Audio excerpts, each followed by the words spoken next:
this, so, I mean, the questions that I'm gonna ask you is like your date and location of birth, your parents, grandparents.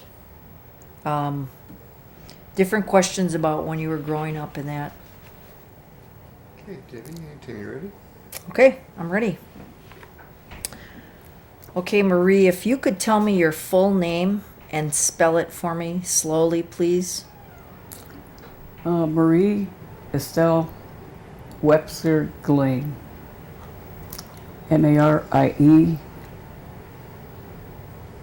Webster Gilane.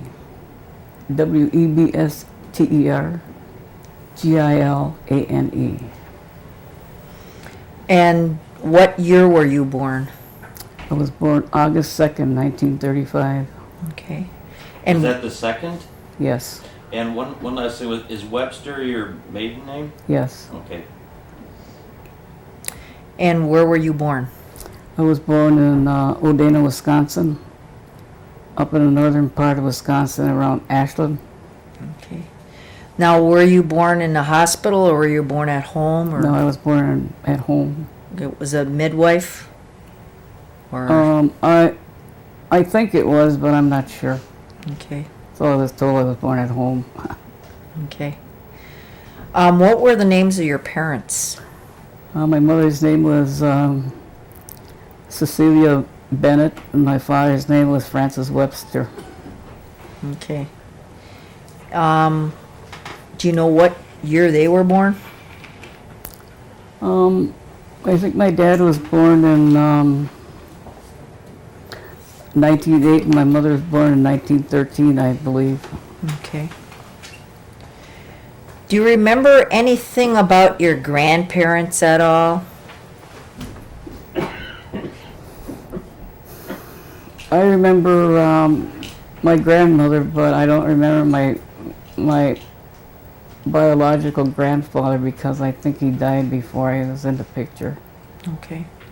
But I can remember my my great grandfather on both, and then I think he was an uncle, would be probably a great uncle that lived with my grandmother when we were small children. And how many sisters and brothers did you have? I have 2 sisters and 8 brothers. And do you know their names? Yes. My oldest brother is Francis James. Then I'm the third. And then Joel, Clementine, Julius, Cynthia,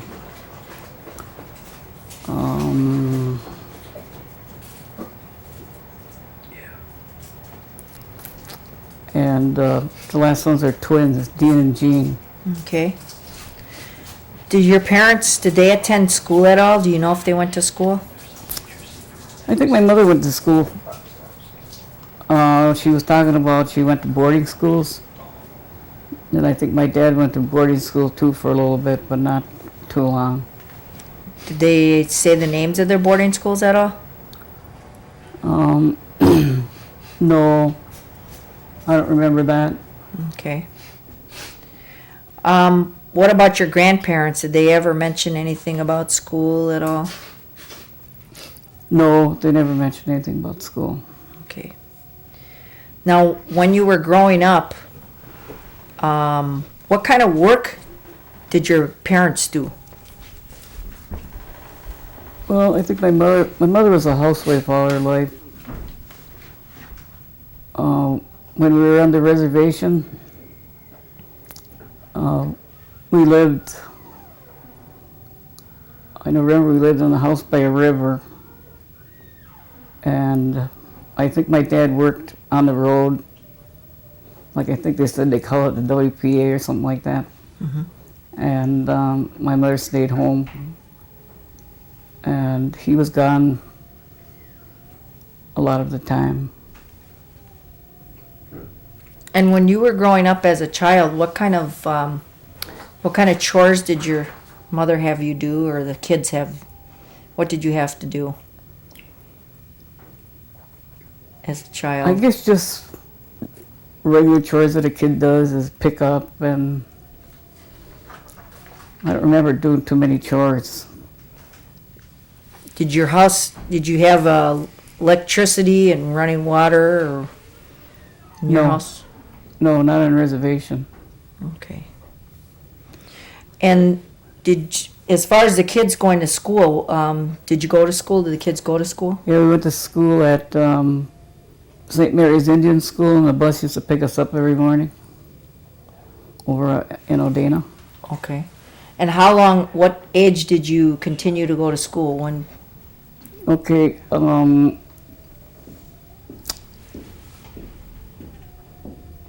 my father moved to Milwaukee by himself, and then he found himself a job and a place for us to live, and then my mother went, and then they brought the smaller children, and I can't remember who the smaller children were at this time, but I remember me, Fran, and Jim staying back to be with my grandmother until they were able to bring us here.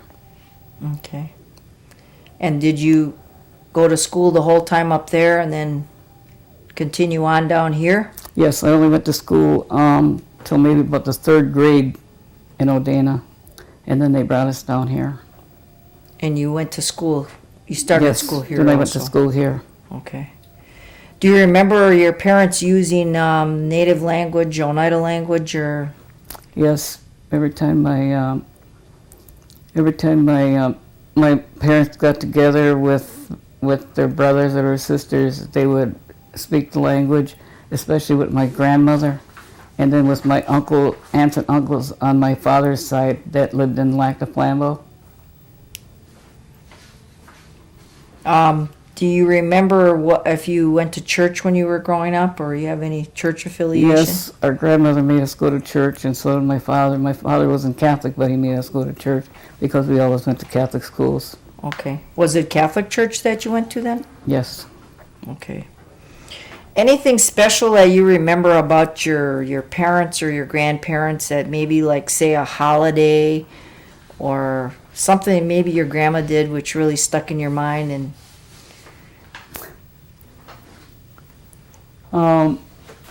My grandma Julia was a really bad diabetic, and every once in a while she'd buy fruit or candy. And when we were by ourselves when my mother and father were in Milwaukee, if we she'd bring us into the room and she'd say, "Okay, who wants some candy?" Or if she had fruit, she'd say, "Who wants a piece of this apple or something?"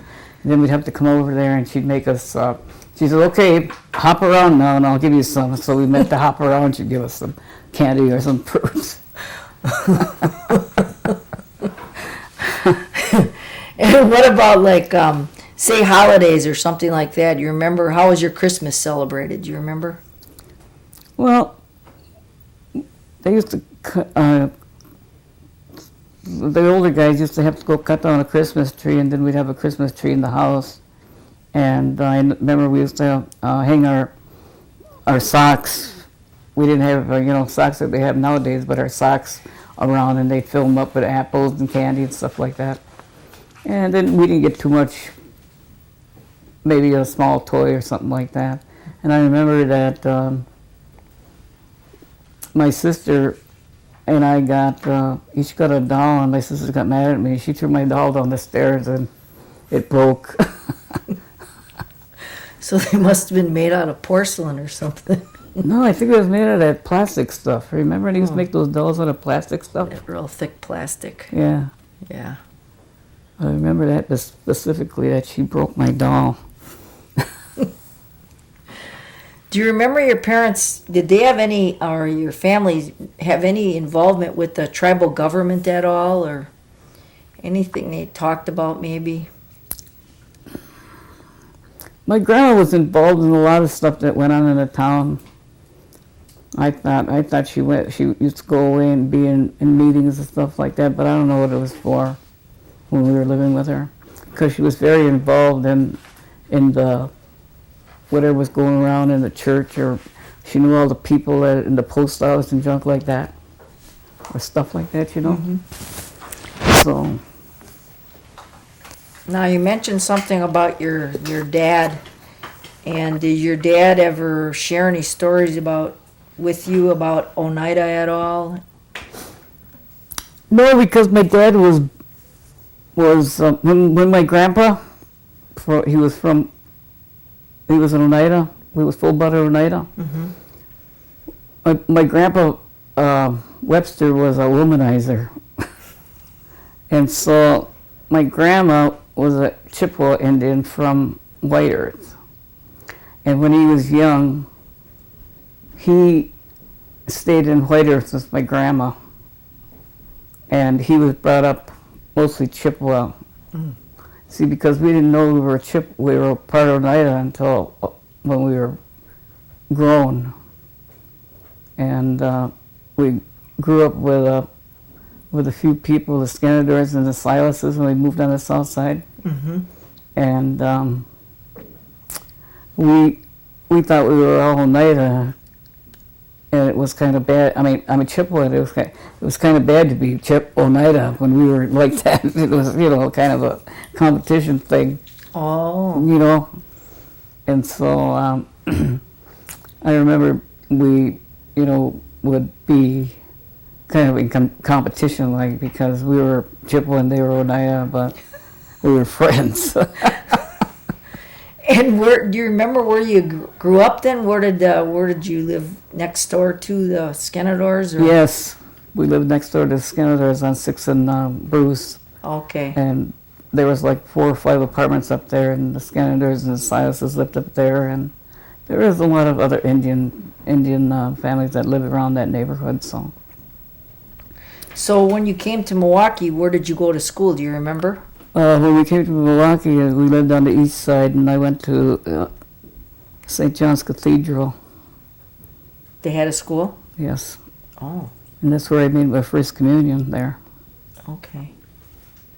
And then how old were you when you moved over there on Bruce Street about? Probably about 6 or 7. So would you go to Chicago then, or? No. We all No? went to Catholic school. Oh, you did? I think when we first went to the south side, we went to St. Patrick's. Okay. And then when we moved to 6th and Bruce, then we went to Holy Trinity. Where was that now? That's where 4th and Bruce, Okay. where Big Tech used to be. Oh, yeah. And we used to go across the street, there was a school. Okay. When you were up in Odana, right? That's where you grew Right, up. right. Did you face any prejudice up there at all? No, I don't remember basically prejudice because they never took us anywhere. Okay. And I remember them talking about different people. There used to be a Chippewa Indian over there. His name was, they used to call him Red or something, and he could pass as a white person. And he had red hair.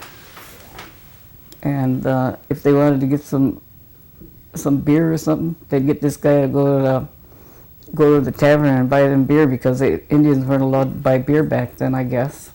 But that's about the only thing I remember way back when about that. What about when you moved to Milwaukee? Did you notice there was a prejudice down here? And not really. I didn't experience any. Do you remember any funerals back then and how? Yes, I always remember a funeral where one of my great uncles or great grandpas, whatever he was. Oh, and I remember a great grandmother too because she was mean. I thought, and when she died, they used to have funerals at the home, and I remember them taking her out of a window from the house. But that's the only one. But they had funerals otherwise, and they took them out towards the door. But that one I remember when I was really young, they took her out the window. But when they had funerals before, then they took them out the door. There was a couple that they had. And how long did the funerals last back then? Do you remember? 3-4 days. people would come to the house and they'd stay all night and sing songs and stuff like that.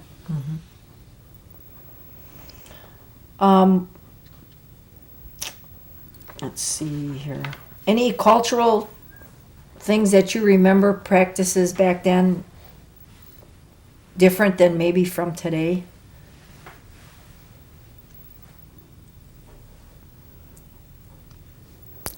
Well, my mother and father were heavy into wild food like venison and raccoon and stuff like that, and I, to this day, I can't eat that stuff, and because they used to cook it all the time, and I just can't eat that stuff to this day. But they used to, really think highly of that. But wild rice was okay. I liked that, but I couldn't can't eat to this day venison, or unless they kind of disguise it a little bit, because I went to a friend's house a few years ago, and her son didn't like venison either, and she had a big pot of chili, and she said, "You guys want some chili?" And so we were sitting there eating the chili, and she said, we told her it was good chili, and she said, "Well, you know what I made it to him? I made it from venison." So. Time. I got a call. Okay, well, When you were growing up, I'm just going to go back just a little bit. Do you remember any kind of games that you played that maybe kids wouldn't even play today?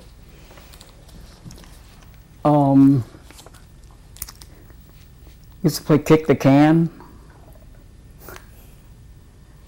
And sometimes we play it just with kicking, and sometimes we play with sticks. And then back then we used to play chase, run through the neighborhood chasing each other,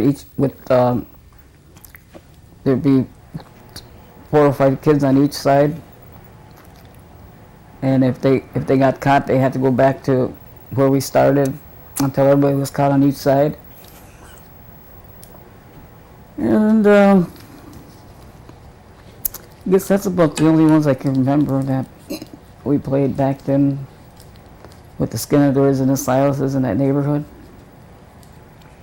Any kind of Indian food you ate back then that you can remember?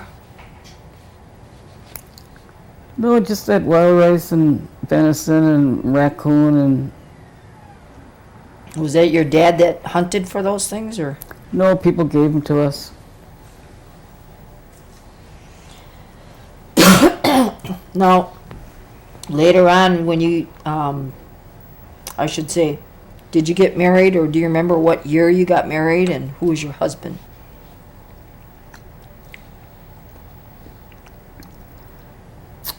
I got married in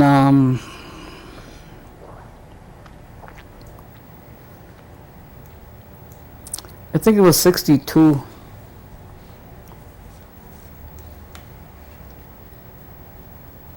And what was your husband's name? My husband's name was William Julius Gilane. Did you go to high school at all? Yes. And what high school did you go to? I went to South Division and graduated in '54. Okay. Then later in life I went to Alverno College, the weekend college. Mm-hmm. I went for 2 years there. But I didn't get a degree because I was married at the time, and because I would get funded, but it wasn't enough to maintain the school with the expenses and stuff like that. Mm-hmm. What were your interests, and what were you trying to? What type of degree were you thinking about going to school for? Business management. Mm.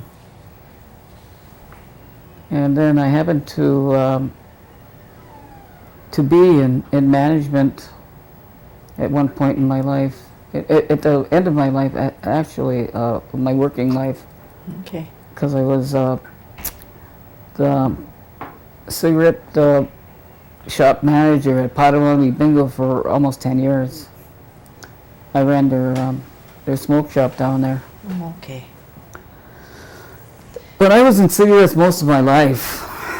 because across the street on 6th and Bruce there used to be a tobacco shop. Mm-hmm.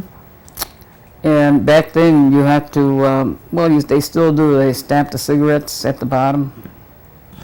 You know, the cigarette company brings them in as cases from different companies. And I stamped cigarettes, and then before I got out of there, I became like a manager in the cigarettes, and those cigarettes too. I would deal with all the cigarette companies, Mm-hmm.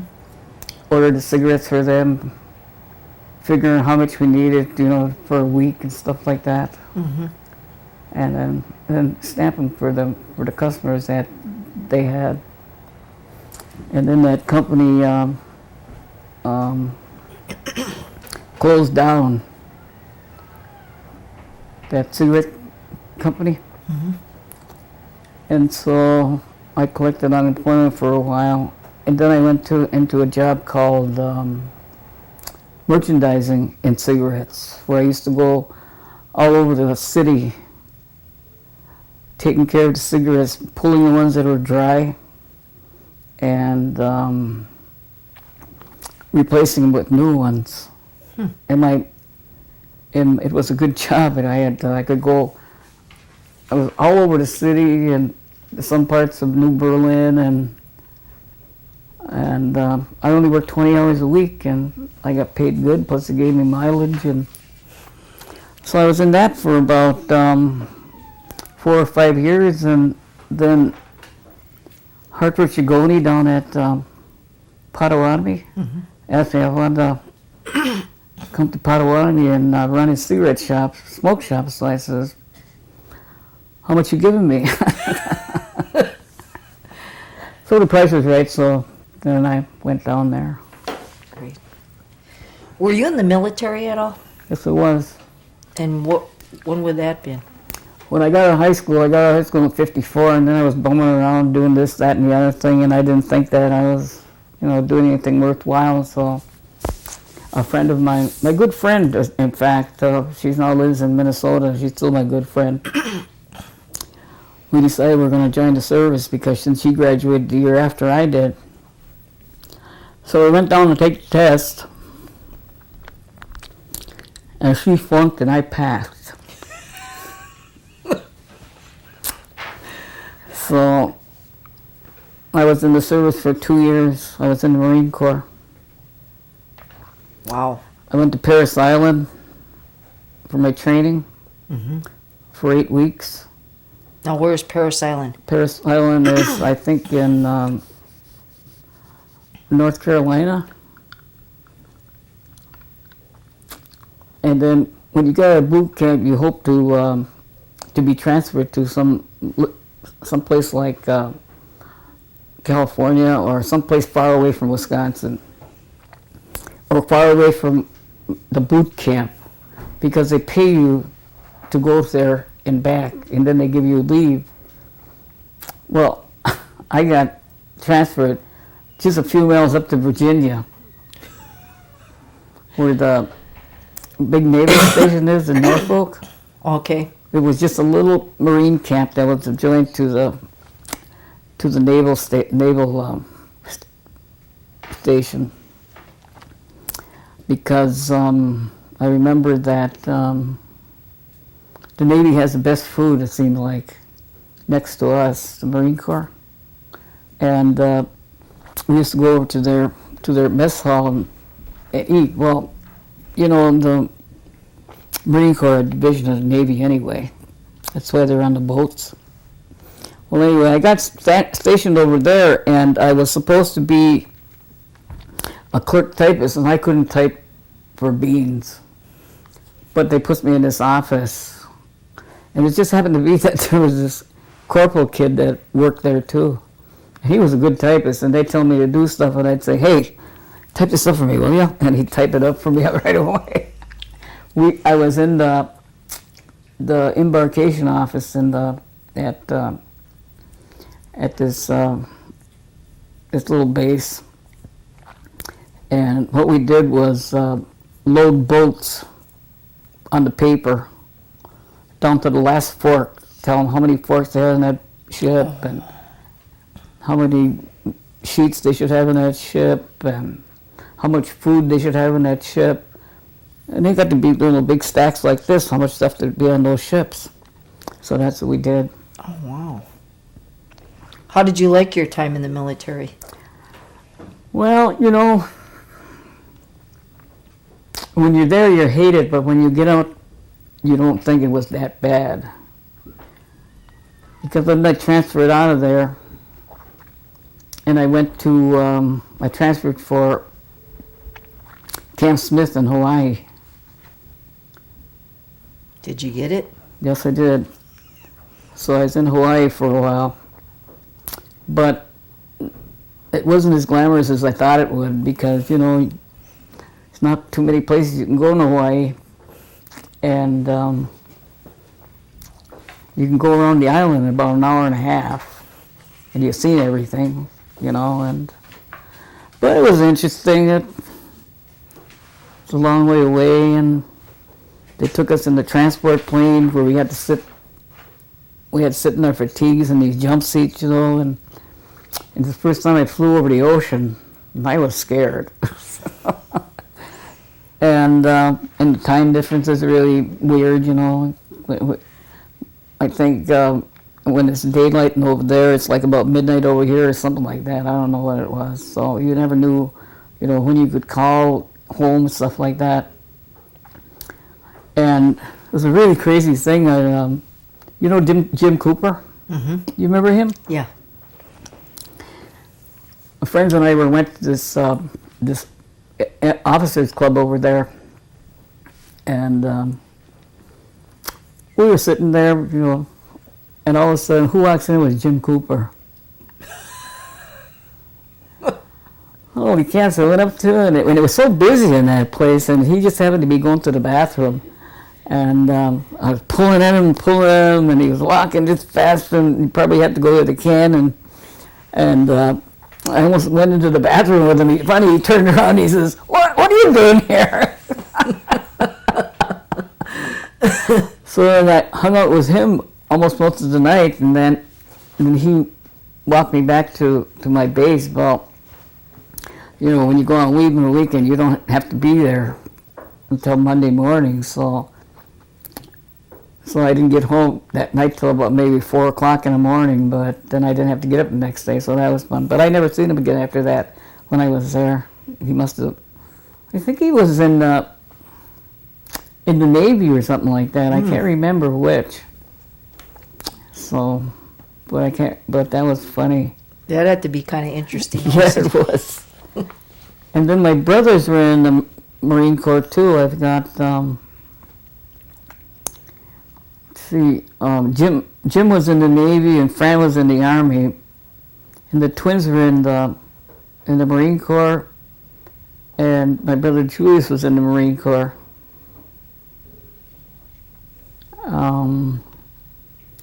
And Joe was in the Navy, but my brother Joe just shipped out a couple of days before I got there, so I didn't get to see him. So. Is that why you thought about joining the military? Well, because your brothers were in there, or? No. No? No, I just thought about getting away and seeing things different and trying to get a different perspective of what life was all about. Mm-hmm. Now, once you left the reservation, did you go back there every now and then and visit? Oh, yeah, we went back with my mom and dad. We used to go back every once in a while, and it was a trip when you went back there a long time ago with those cars and stuff. This isn't like going like now. You can get there in just a few hours, but man, it was like a project to go home, you know, especially up to Oneida. Then we'd always stop in Flammable because I had two aunts that were there, and so we'd stop there, and that was, you know, a break. We'd stay overnight sometime, but sometime we wouldn't because it's only like about a 90 minutes from there to Oneida. So, But we had to get back, you know, we didn't stay that long because my dad had to go to work. And so, but we went pretty often. And after I was married, we went pretty often too up there and visited people. But we don't have many people left up there anymore. So I have a few cousins, but that's about it. And then after you got married, how many children do you have? I have 3 children. My oldest is Terry. And he's like a maintenance man or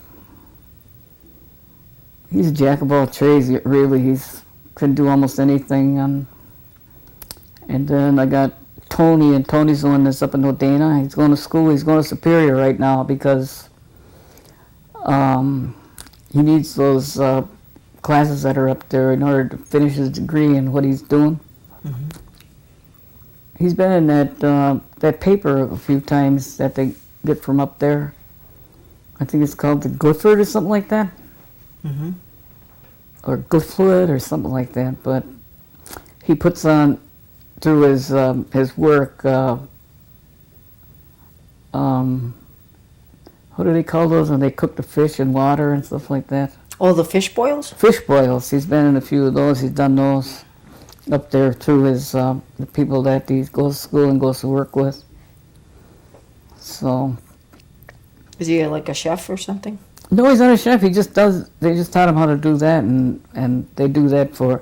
Sometimes do it for the casinos, or sometimes he goes to shopping centers and does them. They they give them away.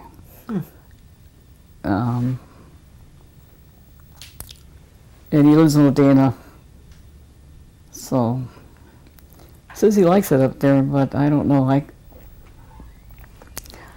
told and then I got a daughter, Donna. She's married to Ben Yehola. And they have 2 children. One's Ben's and one's Donna's. And it's really funny because they look like they're brothers and sisters. And they get along pretty good, you know. And I have so with David and Celine, I have 6 grandchildren and 1 great-granddaughter and 1 great-grandson. So I have 4 boys and 2 girls with grandchildren. Now, does any your children, do they do any traditional native things? Oh, Donna's highly into the traditional things. She's always putting on, her and her husband are always putting on demonstrations here and there. They go to powwows all the time. Celine is really a good dancer. She became princess of one of the powwows this year, one of those little powwows. Mm-hmm. She can really dance. It's really funny that she's really good at it. And this last powwow they had, they weren't going to go at first, but she just made them go. She was just whining around, I guess they said, and so finally they had to take her over there so she could dance. What kind of dancer is she? Well, she does jingle and then she does fancy. Which powwow was that? Just the last one they had. Who had? Potawatomis. Potawatomi. Okay. The Potawatomi powwow. That was just a couple weeks ago, right? Right. What kind of dancer is your daughter? She's a good dancer. She's been dancing most of her life. They say that in the Indian culture, you skip one. Well, some do it, and then some come on really heavy. And Donna, I found, is coming on really heavy doing this stuff, doing all the cultural stuff, dancing and beadwork, and she's into the culture. She studies it, and she knows knows a lot more than I do about the culture. And she has 2 master's degrees, and one is in, and they both are with into Indian things, but then she's studied other things too besides the cultural stuff. And she's a school teacher right now. Oh, where does she teach school? Well, she just got transferred now, and she's teaching a school over on the east side. And she also has her principal's license, so she can be a principal. Do you vote in any of the tribal elections up in Oneida at all? I haven't so far, but I did send in a couple they send you those where you mail in the ones, Absentee? absentee. Was I that think when I you sent were? one. Was that when you were on the? Because you're on the Oneida roll now. Yes, But is that when you were on the Ojibwe roll? I was not. Absentee. Well, I've never voted in the Ojibwe rolls because we didn't know what was going on because we were enrolled in the White Earth band with my grandmother was from White Earth. Mm-hmm. But I still got a couple uncles or cousins in White Earth also that are still alive. And once in a while they call us and tell us what's going on up there. But we never voted in those because we didn't know what was going on up there. So when you're as an elder, what do you think it means to be an elder? Well, I think that it means that the young people should come to you and ask you about things, about when you grew up. Ask us about things, how to respect people, people that are older than you. Be able to, share a little knowledge with them of who you are, or where you've been. And just share with them whatever they would like to know if I know it, but because I myself wasn't that heavily involved in all the culture, I just learned at a late age myself. I did belong to the Consolidated Tribes of Indians when we were there, and we used to dance in powwows also when we were younger. I danced up until I was about maybe 18 years old. But back then, my Uncle Al Smith was running it. And he was married to my aunt, Delia. That was my brother's sister. And so that's how we became involved with them, because my brothers all danced and so did I. And we used to attend those powwows that they had back there. They're all different than they are right now, They didn't have competition then, did they, back then? No, they were just big social dances. And we didn't own our outfits back then. They belonged to the Consolidated Tribe, and they just assigned you an outfit until the powwow season was over. And then you gave it back. How many were in that group that would dance? Excuse me. Well, there was a lot of them. In particular, I remember a Polish guy. Herb? No, not Herb.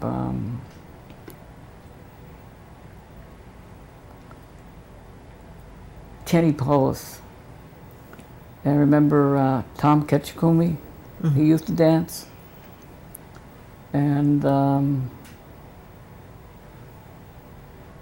that's about all it. What is her name? She used to be a hoop dancer. She's still Opal. And then all the Scandinavers used to dance, the Silases. So, and my uncle used to have practice every week on the south side. And in order to get to the practices, he used to give us tickets, even bus tickets, to get back there and forth. Mm-hmm. Get there back and forth, I meant. So. Now, up until now, the COTS office has been here, about 10 or 12 years, and are there different services that you use here at the office? I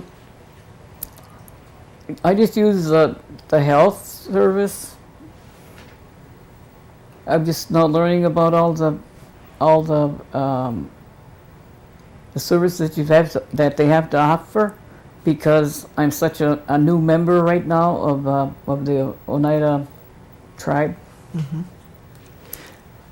Do you think this office is helpful to the stuff that you need, or? It sure is. I think that I didn't even know that this office was available until I started thinking about being a member of the Oneida tribe. The way I found out was with my brother Jim. But I think that that the services here are really good. Now, when you think about the casinos, what would you say about the casinos? Do you think it's a good, how do you feel about casinos that the different tribes have now? Well, I guess it's a good thing for some people, and it's kind of lucrative for some people, but I don't know. Like when I worked at Potawatomi Bingo, I guess the people that manage it, I don't know how to say this. When I worked at Potawatomi Bingo, a guy by the name of John Burke was running that bingo place. And he treated the Indian people really special and really good. Managers used to get bonuses, plus bonuses from the Potawatomi concern, the Potawatomi people, every Christmas, and they used to get turkeys, and the kids used to have really nice parties, and different things would come and go, and the employees got all kinds of really good perks when I was there. And now that the Potawatomis are running it, they don't get hardly anything. The insurance is not that good, and they don't get hardly any perks. Like Thanksgiving is coming up, and I don't even know if they're going to get a turkey. But I can't say anything about the other casinos because I don't know how they run things with as far as the people that they have working for them. Mm-hmm. And I know the casino up, the other casinos around the country, state, aren't as lucrative as the one from Ho-Chunk, the Potawatomis, and the Oneida Casino. Those are the only three that I know that are really making making it go and making a lot of money. But I don't think those other casinos make that much money, because the Oneida, Chippewa members, they don't hardly get anything. They just hardly get their medicine from those on the tribe, mm-hmm. When they live on the reservation. Mm-hmm. Now, if there's anything that you would like to share about, what do you think you'd like to tell the young people? What is a good thing that the young people should know today? What would you like to share with the young people in comparison to what maybe how you grew up? I think the young people nowadays should have more respect for elders, whether they be native or white people, because it just seems like the young people nowadays are so out of control. Doesn't seem to have any respect for anybody, and that goes for some of the native kids too that I've seen when I've gone to different places where they are. Even at our church, it doesn't seem that they have that much respect. Because I belong to the Congregation of the Great Spirit, the Catholic Church here. I've been a trustee there since the church was first founded, and since we became a church. And every once in a while I always tell Father Ed, I quit. And then he says, well, wait, you can't quit till I quit. And I noticed it there, that the kids, the Catholic kids, are kind of disrespectful too, and I just kind of don't like that. And I feel that they're not all like that, but I feel that the kids that are, have some sort of respect, I think it has to do with the parents. That they haven't shown the way to do things right as far as elders are concerned. Is there anything that maybe I left out that perhaps that you'd like to, tell us about, that maybe I haven't talked about, that you would like to share with us? Yeah, I would like to say that since I've been on the Oneida tribal rolls, I've really grown a greater appreciation for being a Native person because of the way that the Oneida tribe has treated their elders in respect of like the medicine that they get and stuff like that. And I would like to be more involved in things that are going on around here. And I just want you to know that I really appreciate all the stuff that they've done for me so far. Well, thank you. That was very interesting. Any guys can think of anything that maybe I left out? I think we had a good round of interview here. Good. Thanks a lot.